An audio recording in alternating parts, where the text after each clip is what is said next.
दिल्ली की 70 में से 22 विधानसभा सीटें ऐसी हैं जहां पूर्वांचलियों का खूब दबदबा है। पूर्वांचल यानी मूल रूप से पूर्वी उत्तर प्रदेश और बिहार के विभिन्न जिलों से ताल्लुक रखने वाले लोग। इनमें उत्तर प्रदेश से गोरखपुर, बलिया, मऊ, देवरिया, आजमगढ़, बनारस, चंदौली, मिर्जापुर, सोनभद्र और बिहार से पटना, छपरा, मुजफ्फरपुर, दरभंगा, मधुबनी, सिवान, गोपालगंज आदि जिले आते हैं। दिल्ली में इनकी आबादी है कुल 30% के आसपास, जो एक बड़ी आबादी मानी जाती है। इसी कारण से हर चुनावी साल पूर्वांचल के लोगों की चर्चा दिल्ली के संदर्भ में होती ही है। इस बार भी ऐसा ही हुआ। शुरुआत से ही पूर्वांचल चर्चा में रहा, कभी अरविंद केजरीवाल के बयान के कारण, तो कभी कांग्रेस की इस घोषणा के कारण कि वो दिल्ली में कुंभ की तर्ज पर छठ पूजा कराएंगे। होते होते स्थिति ऐसी बनी कि पूर्वांचल ने ही दिल्ली की सरकार तय कर दी। कैसे, हम आपको आज यही बताने जा रहे हैं। हम आपको इस वीडियो में बताएंगे कि कैसे पूर्वांचल के कारण दिल्ली में भाजपा जीत पाने में कामयाब हुई है। यानी कि भाजपा की जीत में सबसे अहम भूमिका पूर्वांचलियों की है। नमस्कार, हमारा नाम है आकाश आनंद और आप देखना शुरू कर चुके हैं बिहार की राजनीति का सबसे विस्तृत और सटीक विश्लेषणात्मक कार्यक्रम, जिसका नाम है सियासी कहानियां।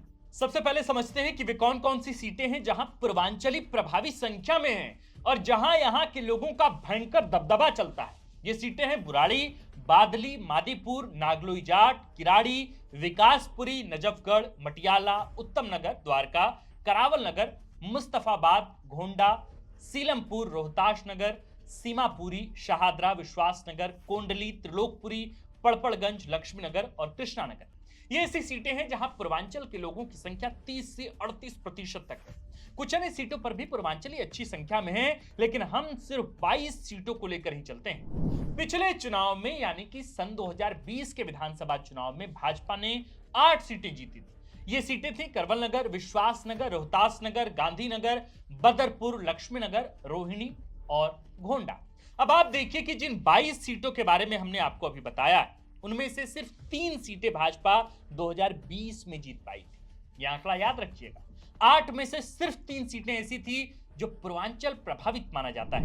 अब देखते हैं कि साल रिजल्ट में क्या रहा। इस साल भाजपा को इन 22 में से 17 सीटें मिली हैं। ये 17 सीटें कौन सी हैं? ये वे सीटें हैं जहां पूर्वांचलियों का दबदबा है, वे यहां अधिकतम संख्या में हैं। अनुपात देखिए, भाजपा को 48 सीटें इस बार के चुनाव में हासिल हुई हैं, जिसमें से 17 सीटें पूर्वांचल के खूब प्रभाव में।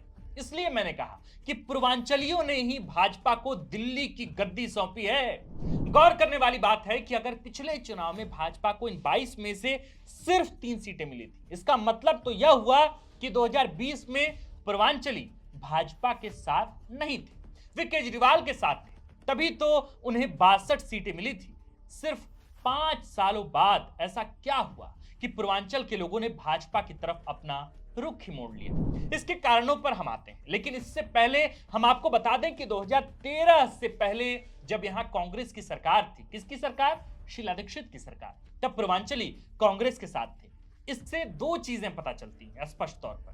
एक तो यह कि पूर्वांचली जिसके साथ हो, सरकार दिल्ली में उनकी ही बनती है, और दूसरा कि ये वोट स्विंग करती है और जबरदस्त स्विंग करती है। यानी कि इनको स्विंग वोटर्स कहा जाता है।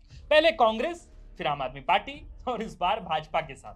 इसको हम वोट प्रतिशत के हिसाब से भी देख सकते हैं। पिछली बार भाजपा को 38.54% वोट मिले थे। कब? साल 2020 के विधानसभा चुनाव।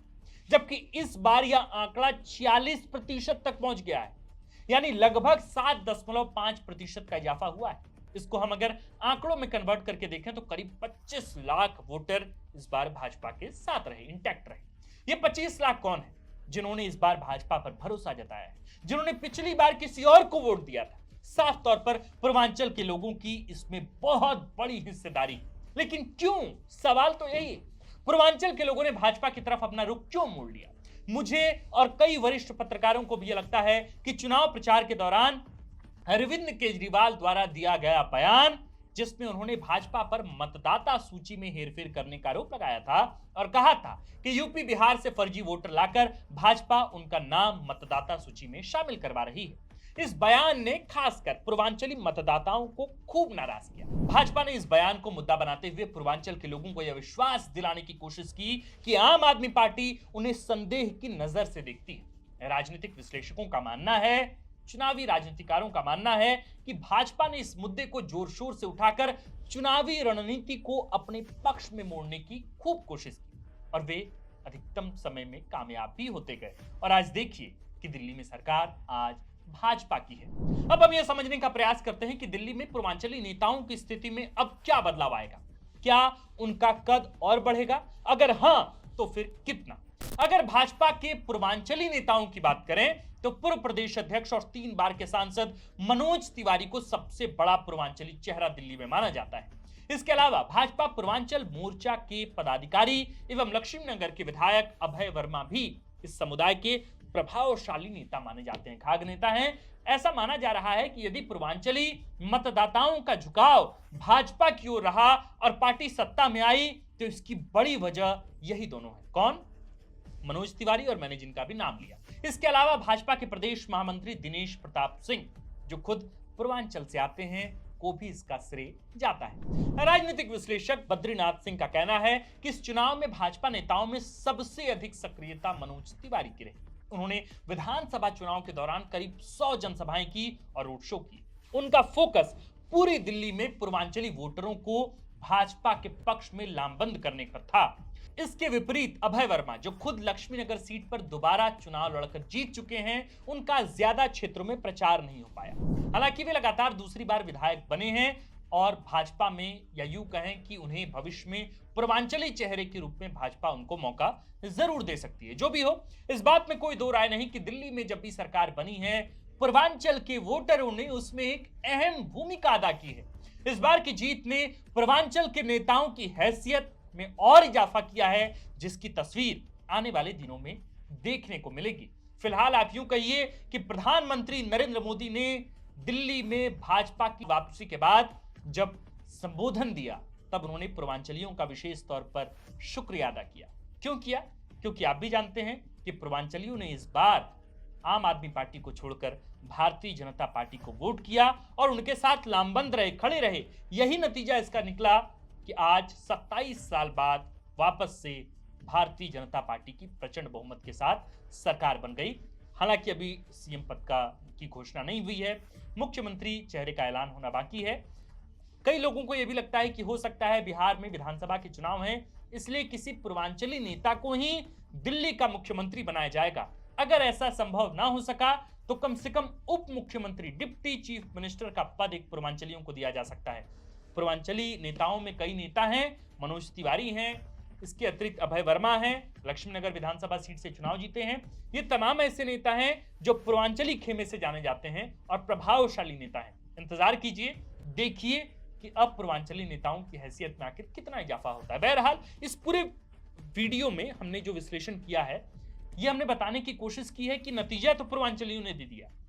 उत्तर प्रदेश के लोगों ने और बिहार का जो जनसमूह दिल्ली में इकट्ठा है, जो वहां रोजी रोजगार में है, जो वहां व्यवसाय करता है और जो बड़ी आबादी में वहां सियासत में बड़ी उलटफेर करने का हुनर रखता है, उसको साधने के लिए आने वाले बिहार विधानसभा चुनाव में क्या बीजेपी किसी पूर्वांचली नेता को ही दिल्ली का अगला मुख्यमंत्री बना सकती है? आपको क्या लगता है? आप हमें कमेंट में लिखकर जरूर बताएं। आप देख रहे थे द फोर्थ पिलर। हमारा नाम आकाश आनंद है, कैमरे के पीछे है नीरज और इस खबर को लिखा है हमारे प्रिय साथी विवेक आर्यन ने। शुक्रिया।